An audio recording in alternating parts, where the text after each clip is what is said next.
Hey, how you doing? Having a little bit of tea. Not feeling that great. Not sure if it was what I had for lunch or what, but anyway, hopefully I'll be able to make it through this without running off. More than you need to know, right? TMI, as my ex used to say. All right, actually stopped off early today.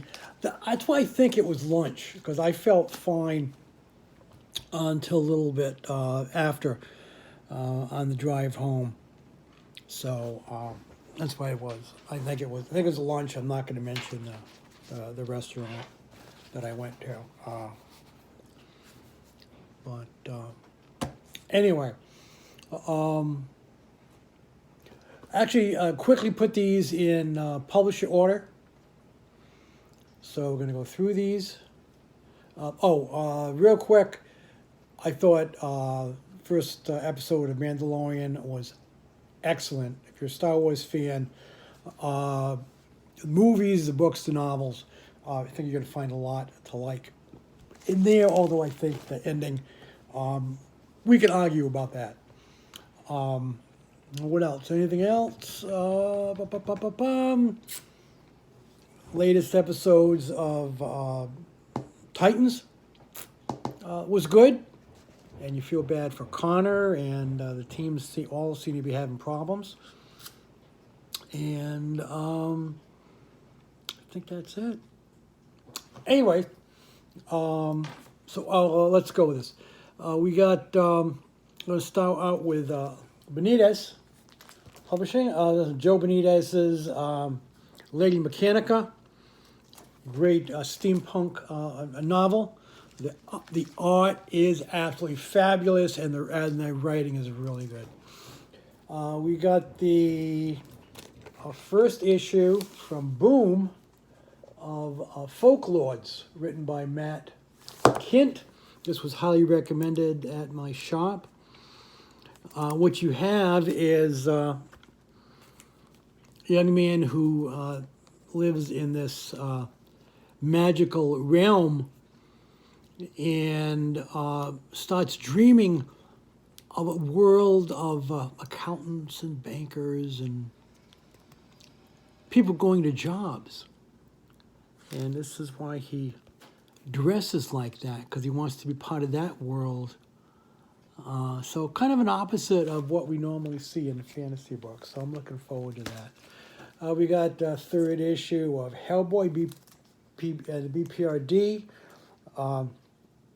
Saturn Returns.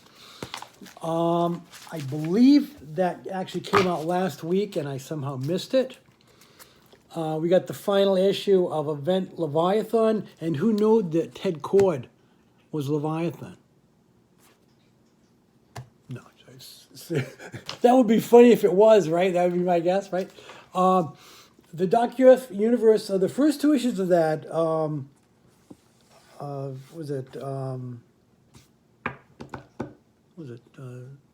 Dark Knight Risers or whatever it's called. But the first two issues were really good.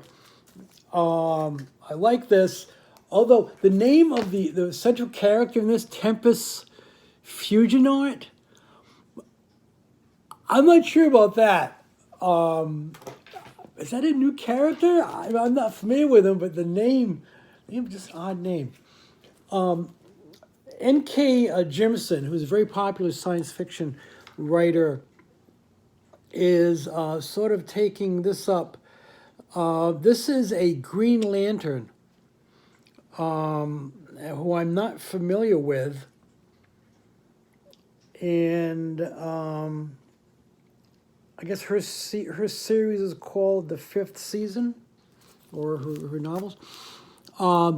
Takes place on a world that has not had a murder in hundreds of years. And the people on the planet have no idea how to deal with it. So she's sent there as the galactic policeman to figure it out. We got Gotham City Monsters #3. With Batwoman jumping in. Looks like here they're fighting her, but you know how those DC, you know how those hero things start. They start out fighting each other and then end up teaming up. Oh dear. We got House of Whispers, part of the Sandman universe. This is #15. We got the Black Hammer Justice League, Hammer of Justice, which by Jeff Lemire, one of my favorite comic book writers. I think this is the last issue, but don't quote me on that. We got the first issue of the second of the Joe Hill House comics. Our first one is Basket Full of Heads, which was really good. And this is called Dollhouse Family. Looking forward to that. We got Hit Girl India, part 2 of 4. This is issue 10, India, part 2 of 4. Another from Image, Gideon Falls, by Jeff Lemire. From Robert Kirkman, we have Oblivion Song from Image. Another from Image, Jason Aaron and Dennis Hallam's Sea of Stars, about a young man who, in space, who when the spaceship blows up, is separated from his father and suddenly discovers that he has these amazing powers. Is he the reincarnation of a ancient god? And how are the people who worship that god going to feel about this? Got the 5th issue of Reaver. Nice fantasy series. Spawn 302. This is Hell Hunt Part 1.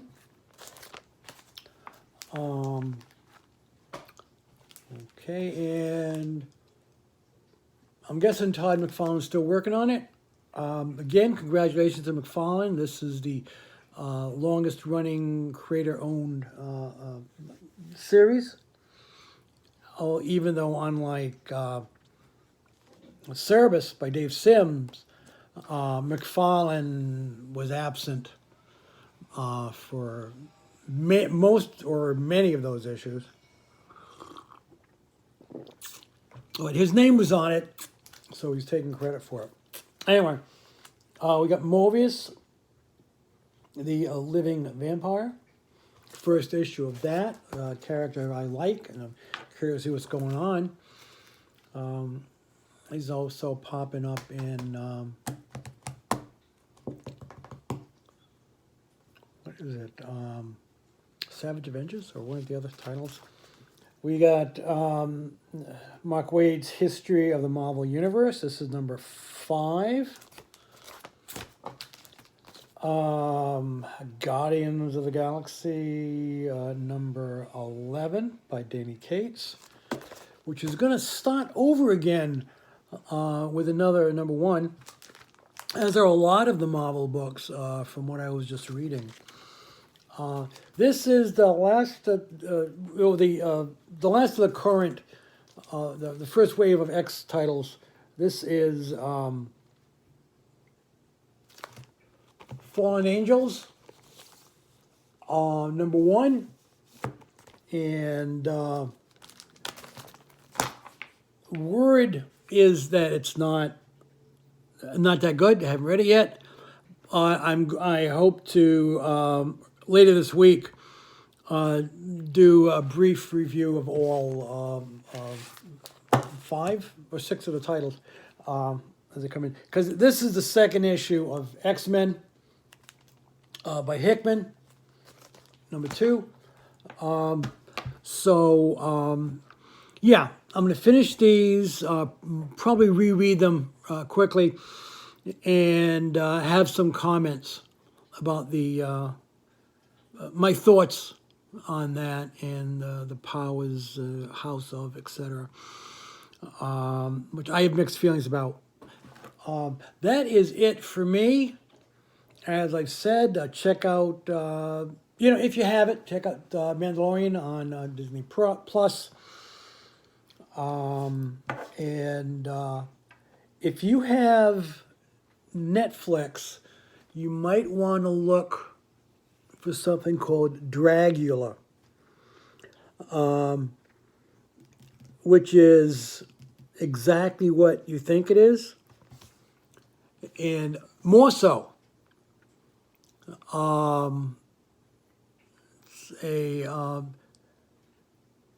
If RuPaul was taking was crossed, no pun, with Elvira, you might get an idea of what's going on in that show. It's like the Brulette brothers, who apparently are well known in the drag community, although I don't know that much about that. It's fascinating. Creepy, yes, which is another reason that I love it, but check it out. Anyways, that's it for me for this week. Still got another couple of weeks going until Thanksgiving, so I'll probably be here next week, same time, same bat channel. Take care and peace out.